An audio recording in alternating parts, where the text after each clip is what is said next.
सुदर्शन चक्र. शिशुपालाचे शरसंधान केल्यावर कृष्णाकडे परतत असताना कृष्णाच्या बोटाला छोटीशी जखम करून गेला. जखम ही इतकी खोल की रक्ताची धार थांबेनाच. शेवटी सुदर्शन चक्राचा वार तो साक्षात प्रभूंवर झाला म्हणून काय त्याची तीव्रता कमी थोडीच होणार.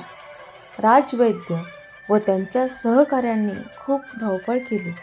लेप उगाळले, काढे पाजले, पण तरीही काहीही उपयोग होईना.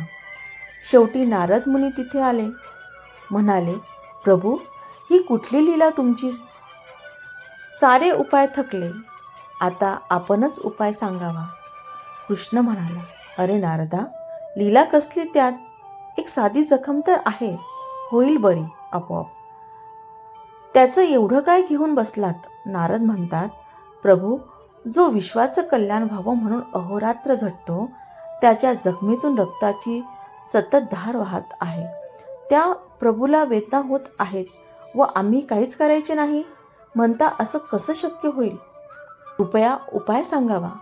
केवळ आपणच यावर उपाय जाणता व यामागे आपली काहीतरी लीला असावी हे मी जाणून आहे.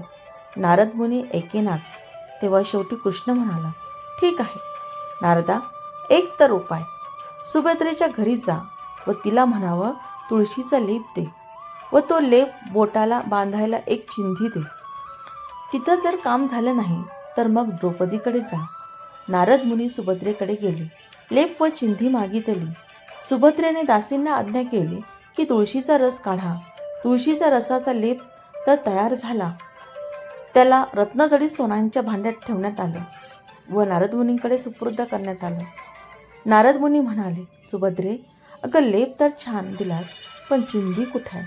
सुभद्रा म्हणते, अहो मुनिवर, दासींनी खूप शोधलं, पण माझ्या एवढ्या भरजरी वस्त्रालयात चिंधी कुठून मिळावी? नारद मुनी मनातल्या मनात हसले. प्रभूंची लीला त्यांना आता उमगली होती.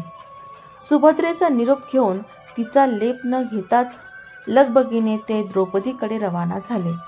नारद मुनींनी मागणी करायचा अवकाश द्रौपदीने त्वरित स्वतः तुळशीच्या पानांचा रस काढून लेप तयार केला व पांडवांनी तिला भेट दिलेल्या त्रिभुवनातील सर्वाधिक किमतीचा असलेल्या शालूचा पदर फाडून त्याची चिंधी बनवताना शालू फुकट जाईल हा विचार देखील तिच्या मनाला शिवला नाही.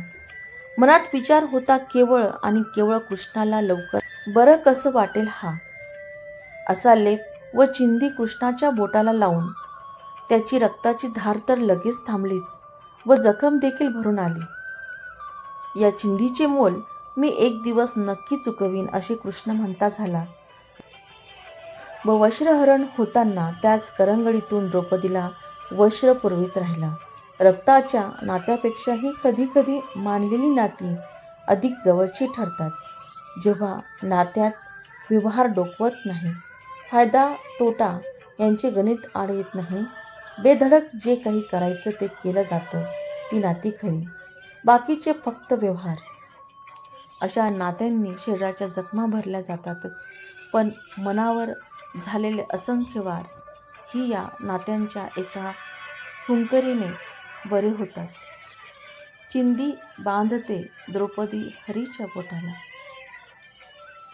रक्षाबंधनाच्या सर्व भगिनींना आणि बंधूंना खूप खूप शुभेच्छा.